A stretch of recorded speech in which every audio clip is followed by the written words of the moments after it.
आदाब, नमस्कार। मैं वसीम अख्तर और आप देख रहे हैं द लीडर हिंदी। यूपी की जिला बरेली में एक बेहद झकझोरने और सुनकर गुस्सा दिलाने वाला मामला सामने आया है। घर से भागने वाली नाबालिग लड़की को आधार कार्ड के जरिए बालिग दिखाकर उससे मोटा पैसा कमाने में लगी महिलाएं और पुरुष बेनकाब हो गए हैं।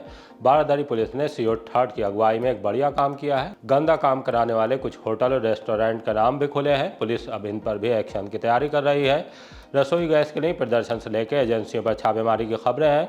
डीएम ने खुद व्यवस्था को बनाने के लिए मोर्चा संभाल लिया है। एजेंसियों पर जाकर उपभोक्ताओं से संवाद किया है, भरोसा दिलाया है और शिकायत करने के लिए अपना नंबर भी दे आए हैं। गैस की किल्लत से एक हादसा भी हुआ है जिसमें महिला और उनके 4 बच्चे कुकर फटने से झुलस गए हैं। काजी हिंदुस्तान मुफ्ती अजद मियां कल बरेली आ रहे हैं। नदी से निकलकर एक मगरमच्छ जंगल में पहुंचा तो खलबली मच गई। उसे देखने के लिए हुजूम इकट्ठा हो गया।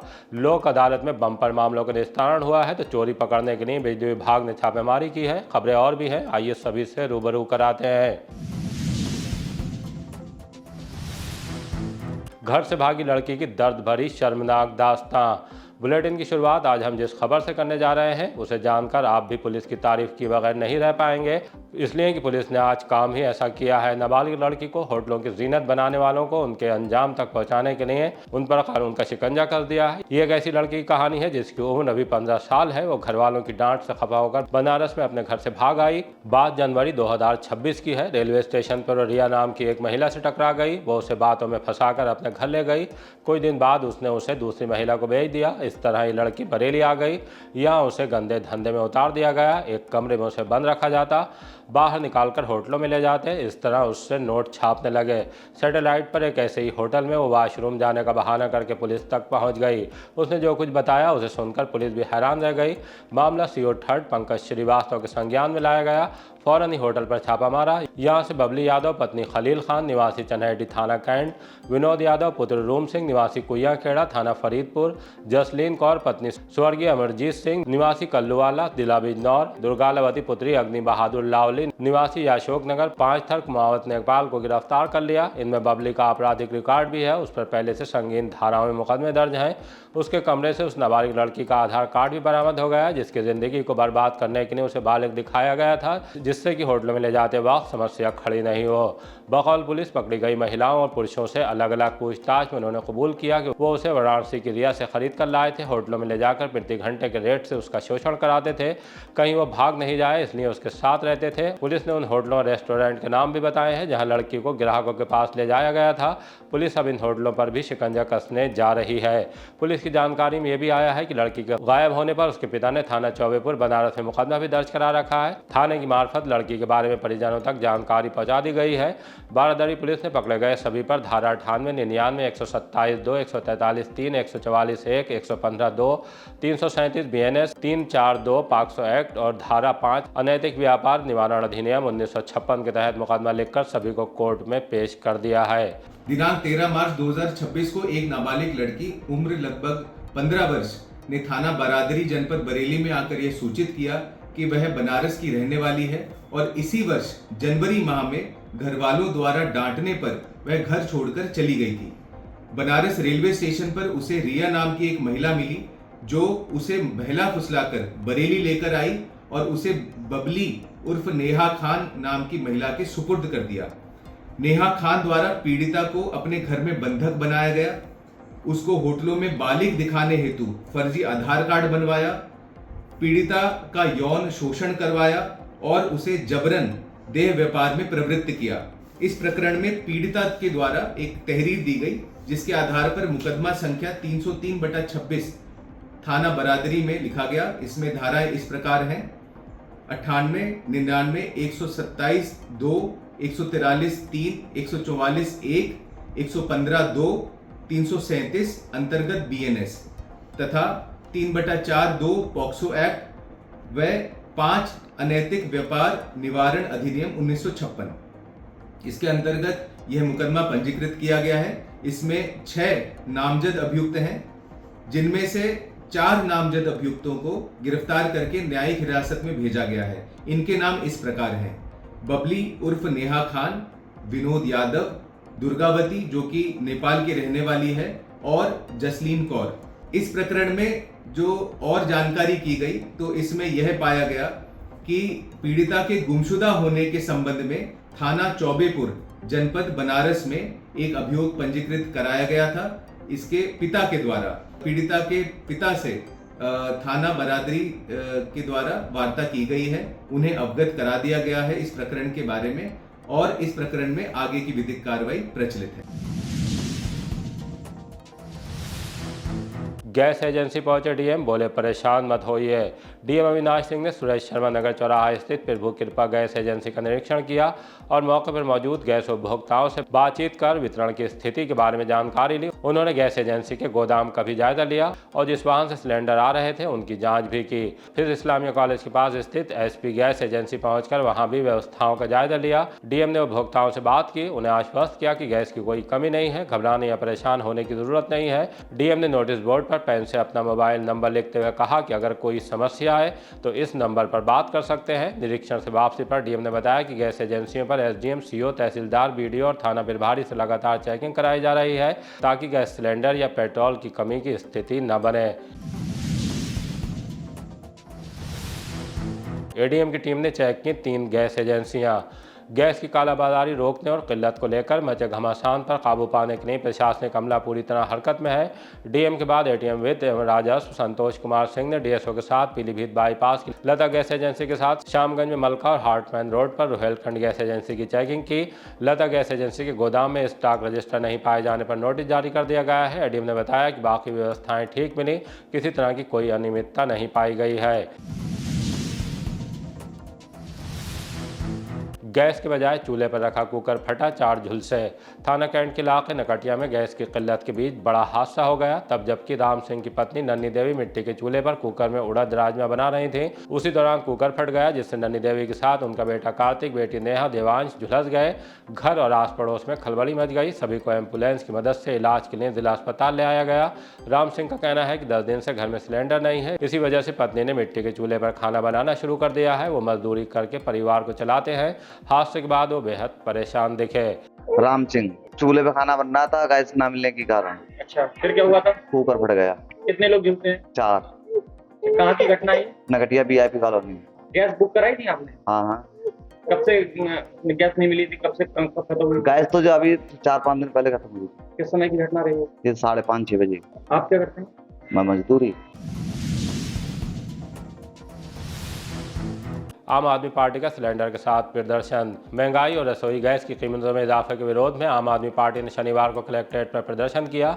राष्ट्रपति के नाम ज्ञापन प्रशासन को सौंपते हुए आम जनता को महंगाई से राहत देने की मांग की। घरेलू गैस सिलेंडर के दामों में बढ़ोतरी को तुरंत वापस लेने, पेट्रोल और डीजल की कीमतों को नियंत्रित करने के लिए उचित नीति लागू करने, गरीब और मध्यम वर्गीय परिवारों को रसोई गैस पर विशेष सुविधाएं देने पर जोर दिया है। किल्लत और कालाबाजारी के लिए केंद्र सरकार को जिम्मेदार ठहराया है। बसंत कुमार सिंह चौहान, जिला महासचिव। हमारा कहना यह है कि जो वर्तमान जो सरकार है केंद्र और राज्य की दोनों की, ये गरीब लोगों की, आम आदमियों की बात नहीं करती है। आज ये गैस की प्रॉब्लम जो है ये बनाई गई है। एक तो सरकार ये कह रही है कि साहब क्या कहते हैं पर्याप्त है। अगर पर्याप्त है तो ये कालाबाजारी क्यों हो रही है? कालाबाजारी हो रही है। आप अगर बुक करना चाह रहे हैं तो बुक नहीं हो रही है। और कभी कहते हैं कि खराब है, क्या कहते हैं हमारा वो खराब है। ये सिलेंडर ब्लैक में बेच रहे हैं। आप ब्लैक में अभी जाके ले आइए, 1250 का मिल लिया है। अच्छा, दूसरी बात है बुक करने करो तो कभी कहेंगे नंबर खराब है, कभी कहेंगे आपका नंबर नहीं मिल रहा है, कभी कह रहे हैं हमारा वो खराब है। तो इसलिए ये सरकार जो है ये अपने लोगों के लिए कालाबाजारी करा रही है और ये सब कमा रहे हैं। अगर इन्हें वास्तव में ये है तो ये जनता की समस्या के बीच में लगाएं, कैंप लगाएं और उनको पूछें कि भैया आप ये बुक करिए। मुफ्ती अजहद मियां मुंबई पहुंचे, आज आएंगे बरेली। सऊदी अरब से जानशीन ताजुल शरिया कादी हिंदुस्तान मुफ्ती मोहम्मद अजहद अरा खान कादरी अजहद मियां हिंदुस्तान आ गए हैं। जब वो उम्रा पर थे तो उन्हें लेकर तमाम तरह की खबरें आती रहीं। रियाद के एक होटल में हिरासत में लेने से रोके जाने तक कुछ उलमा ने उनकी रिहाई के लिए भारत सरकार से मदाखलत की मांग भी कर डाली थी। दुआओं का आह्वान हो रहा था। तब हमने इसे लेकर कादी हिंदुस्तान की अगुवाई वाले संगठन जमात रज़ाए मुस्तफ़ा के महासचिव फरमान हसन खान फरमान मियाँ से बात की थी। वो कादी हिंदुस्तान के दामाद भी हैं। उनका कहना था कि हुजूर कायद मिल्लत किसी तरह की कैदोबंद में नहीं है। महज हाई प्रोफाइल मामले की वजह से उन्हें एहतियाती तौर पर सिक्योर रखा गया था। वो अपने तय कार्यक्रम के तहत ही हिंदुस्तान हिंदुस्तान वापसी करेंगे। उन्हें 14 मार्च को वापस लौटना है। वो गुजरी रात सऊदी अरब से मुंबई एयरपोर्ट पहुंचे तो वहां नारों के बीच इस्तकबाल किया गया। बरेली आने को लेकर जमात के महासचिव ने बताया कल तक आने का कार्यक्रम है। जानकारी मिली है कि वो दोपहर 1:45 बजे के आसपास बरेली एयरपोर्ट पहुंचेंगे। विजयपाल सिंह के होली मिलन में पहुंची भीड़। समाजवादी पार्टी के नेता पूर्व विधायक विजयपाल सिंह के नेतृत्व में अखिल भारतीय विश्वकर्मा मैथिल सभा ने होली मिलन समारोह का आयोजन किया। मुख्य अतिथि के रूप में हिस्सा लेने के लिए पूर्व शिक्षा मंत्री राम आश्रय विश्वकर्मा पहुंचे। उन्होंने सभी को होली की शुभकामनाएं देते हुए समाज में एकता, भाईचारे और आपसी सहयोग की भावना को मजबूत करने का आह्वान किया। यह भी कहा कि समाजवादी पार्टी समाज के सभी वर्गों को सम्मान और अधिकारों के लिए कार्य करती रही है और करती रहेगी। उन्होंने विश्वास जताया कि 2027 में अखिलेश यादव के नेतृत्व में समाजवादी पार्टी की सरकार बनेगी।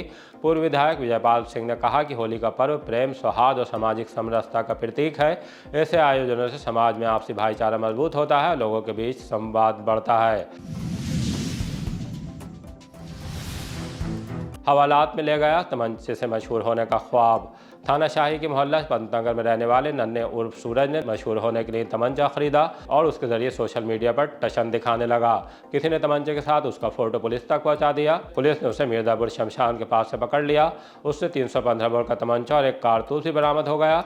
पुलिस उसे थाने ले आई और आर्म्स एक्ट में मुकदमा दर्ज करने के बाद उसे कोर्ट में पेश करने जा रही है। इस तरह 23 साल की उम्र में नन्हे उर्फ सूरज मशहूर तो क्या हुआ, जेल की सलाखों के अंदर जाने की कगार पर खड़ा हो गया है। नदी से जंगल में पहुंचा मगरमच्छ तो जुटी भीड़। थाना बेहड़ी के लोधीपुर गांव में एक मगरमच्छ नदी से निकलने के बाद जंगल तक आ गया। खेतों पर जा रहे ग्रामीणों की नजर उस पर पड़ी तो कौतूहल फैल गया। मगरमच्छ को देखने के लिए भीड़ इकट्ठा हो गई। सूचना मिलने पर पुलिस और फिर वन विभाग की टीम को भी बुला लिया गया। ग्रामीण मगरमच्छ का मोबाइल से वीडियो बनाते दिखे। वन विभाग की टीम मगरमच्छ को नदी में छोड़ने की तैयारी में लगी है। सपा नेता ने दिखाया आईना तो नीलाम होंगी एम्बुलेंस। 300 बेड के हॉस्पिटल में लंबे समय से 108 एम्बुलेंस धूल में लिपटती जा रही है। इसे लेकर सपा नेता मयंक शुक्ला मोंटी ने वहां जाकर उनका वीडियो बनाया और उसे सोशल मीडिया पर पोस्ट कर दिया।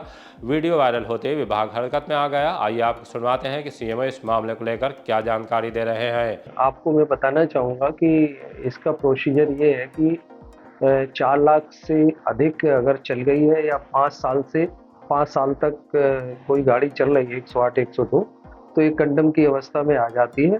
तो वही गाड़ियां हैं जो खड़ी हुई हैं, तो जिसमें हमारे शासन स्तर से कंडमनेशन की प्रक्रिया इसमें जो है चल रही है। हमारे जनपद बरेली में 27 108 है जिसके लिए कंडमनेशन की प्रक्रियाधीन है। और इसके साथ साथ में जैसी वेंडर हमको प्राप्त होगा नीलामी के माध्यम से तो उसको ये गाड़ियां दे दी जाएंगी। अग्निवीर भर्ती में एक और अभ्यर्थी का टूटा पैर। जाट रेजिमेंट सेंटर में चल रही अग्निवीर भर्ती के दौरान दौड़ लगाते वक्त एक युवक घायल हो गया। उसके दाएं पैर में फ्रैक्चर हुआ है, जिसके बाद उसे एम्बुलेंस से जिला अस्पताल में भर्ती करा दिया गया है। वो शाहजहांपुर के थाना अल्लाहगंज क्षेत्र के गांव रावतपुर का रहने वाला शौर्य मिश्रा है। उसने बताया कि वो सुबह जाट रेजिमेंट में अग्निवीर भर्ती की दौड़ में शामिल हुआ था। दौड़ के दौरान अचानक उसका संतुलन बिगड़ गया और गिरने से उसके दाएं पैर में फ्रैक्चर हो गया है। पतंग उड़ाते वक्त छत से नीचे गिर गई बच्ची। थाना बारादरी के सिकलापुर में पतंग उड़ाते वक्त छत से गिरकर 5 साल की बच्ची गंभीर रूप से घायल हो गई। कुसुम ने जिला अस्पताल में बताया कि उनकी बेटी कशिश सुबह अपने भाई के साथ घर की छत पर पतंग उड़ा रही थी। इसी दौरान अचानक संतुलन बिगड़ने से वो छत से नीचे गिर गई और बेहोश हो गई। इससे अफरा तफरी मच गई। परिजन तुरंत बच्ची को उठाकर जिला अस्पताल ले आए, जहाँ डॉक्टरों ने भर्ती कर उपचार शुरू कर दिया। डॉक्टरों के अनुसार बच्ची की हालत फिलहाल नाजुक बनी हुई है, उसे निगरानी में रखा गया है। भवनपुरी से निकली रामलीला की श्री राम शोभा यात्रा। भवनपुरी में चल रही ऐतिहासिक 166वीं रामलीला के तहत भव्य शोभा यात्रा शनिवार को धूमधाम के साथ निकाली गई। शोभा यात्रा का शुभारंभ महापौर डॉक्टर उमेश गौतम ने विधिवत पूजन करने के बाद हरी झंडी दिखाकर किया। बड़ी संख्या में श्रद्धालु मौजूद रहे और भगवान श्री राम के जयकारों से पूरा क्षेत्र भक्तिमय हो गया। शोभा यात्रा में सजे धजे झांकियों के साथ राम, लक्ष्मण और सीता के स्वरूप आकर्षण का केंद्र रहे। आयोजन समिति के विशाल मेहरोत्रा और अध्यक्ष राजू मिश्रा ने बताया कि श्री राम जी की शोभा यात्रा भवनपुरी से प्रारंभ होकर मलूकपुर पुलिस चौकी, बिहारपुर, कुतुबखाना होते बड़ा बाजार पहुंची। इसके बाद साहूकारा फाटक पर भरत मिलाप की लीला के साथ कार्यक्रम का समापन हुआ। अनुचर आरिफ सलमानी निलंबित, जांच के आदेश। ड्यूटी में लापरवाही बरतने पर इधर पुलिस लाइन में तैनात अनुचर आरिफ सलमानी को निलंबित कर दिया गया है। एसएसपी अनुराग आर्य ने विभागीय जांच के भी आदेश दिए हैं। दरअसल आरिफ सलमानी की ड्यूटी 13 अक्टूबर 2025 को इधर पुलिस लाइन से भौजीपुरा के मैस में लगाई गई थी, लेकिन जब फिर भारी चतुर्थ श्रेणी ने फोन किया तो आरिफ सलमानी ने कॉल रिसीव नहीं की और ड्यूटी पर भी उपस्थित नहीं हुए। राष्ट्रीय लोक अदालत में 2 लाख मामलों का निस्तारण। शनिवार को राष्ट्रीय लोक अदालत का आयोजन किया गया, जिसमें सुलह समझौते के आधार पर बड़ी संख्या में मामलों का निस्तारण किया गया। कार्यक्रम का शुभारंभ जनपद न्यायाधीश एवं जिला विधिक सेवा प्राधिकरण के अध्यक्ष प्रदीप कुमार सिंह द्विवेदी ने किया। लंबित मामलों को आपसी समझौते से निपटाया गया। नोडल अधिकारी अपर जनपद न्यायाधीश उमाशंकर कहार ने बताया कि राष्ट्रीय लोक अदालत में 1,95,735 मामलों का निस्तारण किया गया, जिनमें करीब 19 करोड़ से अधिक की धनराशि के आदेश पारित किए गए। सत्र न्यायालयों में 1,081, दीवानी न्यायालय में 564 और फौजदारी न्यायालय में 45,000 से अधिक मामलों का निस्तारण हुआ। वहीं पारिवारिक न्यायालयों में 226 दंपतियों के बीच समझौता कराया गया। मोटर दुर्घटना दावा अभिकरण में 175 मामलों में करीब 9 करोड़ 83 लाख रुपए की समझौता राशि तय हुई। वाणिज्यिक न्यायालयों में 10 मामलों और स्थायी लोक अदालत में 2 मामलों का निस्तारण किया गया। पुलिस विभाग ने 76,000 से अधिक मामलों और 28,000 से ज्यादा ई चालानों का निस्तारण किया। जिला विधिक सेवा प्राधिकरण की सचिव जया प्रियदर्शी ने बताया कि लोगों की सुविधा के लिए परिसर में हेल्प डेस्क भी बनाई गई, जहां पैरालीगल वॉलंटियर जानकारी और सहायता उपलब्ध करा रहे थे। बिजली चोरी के 399 मामले पकड़े, रिपोर्ट दर्ज।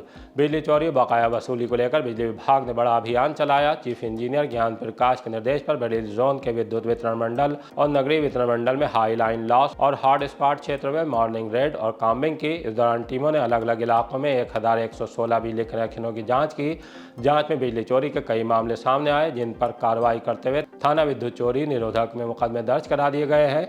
बिजली चोरी के 399 मामलों में FIR दर्ज कर कनेक्शन काटे गए हैं। बकाया बिल न जमा करने वाले 421 उपभोक्ताओं के बिजली कनेक्शन भी काट दिए हैं।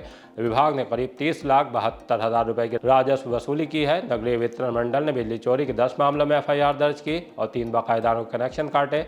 यहां से करीब 29,000 रुपए की वसूली की गई। बेहद कड़े सुरक्षा बंदोबस्त में हुई दरोगा भर्ती परीक्षा। 2 पालियों के दौरान दरोगा भर्ती परीक्षा कड़े सुरक्षा बंदोबस्त और अफसरों की निगरानी में हुई। परीक्षा केंद्रों से लेकर सड़कों तक व्यवस्था को बनाए रखने के लिए फोर्स मुस्तैद रहा। आइए आपको सुनवाते हैं कि हमसे बातचीत में अभ्यर्थियों ने क्या जानकारी दी है। नमस्कार, मैं अंश माथुर, आप देख रहे हैं द लीडर हिंदी और इस वक्त मैं मौजूद हूँ। ये गवर्नमेंट इंटर कॉलेज है, जहाँ पर आप देख सकते हैं ये पुलिस की जो है SI की जो भर्ती है उसके लिए यहाँ पर जो है परीक्षा चल रही है और 2 पालियों में यह परीक्षा आयोजित की गई है। सुबह 10 से 12 के बीच में और 3 से जो दूसरी पाली है 5 के बीच में, और पर्याप्त सुरक्षा व्यवस्था यहाँ पर की गई है। CCTV से पूरे जो 19 केंद्र बनाए गए हैं, जिसमें 32,640 अभ्यर्थी यहाँ पर जो है परीक्षा देंगे। 14 और 15 तारीख को 2 पालियों में अलग अलग। प्रत्येक पाली की अगर बात की जाए तो और प्रत्येक केंद्र की तो लगभग 8,000 के लगभग जो है अभ्यर्थी यहाँ पर परीक्षाएं जो देते हुए नजर आ रहे हैं। कैसा रहा पेपर भैया? पेपर बहुत अच्छा था, बहुत इजी आया था। इजी आया था।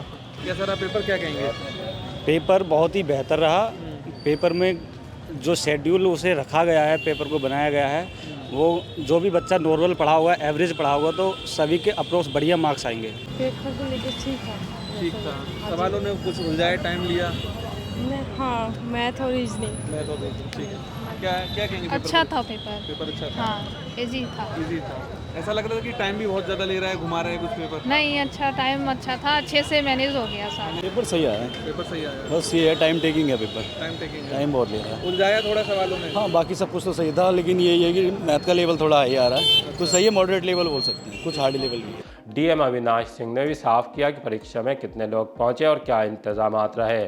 उप निरीक्षक नागरिक पुलिस एवं समकक्ष पदों पर सीधी भर्ती 2025 की लिखित परीक्षा जनपद बरेली में आज और कल जनपद के 19 केंद्रों पर संपन्न होगी।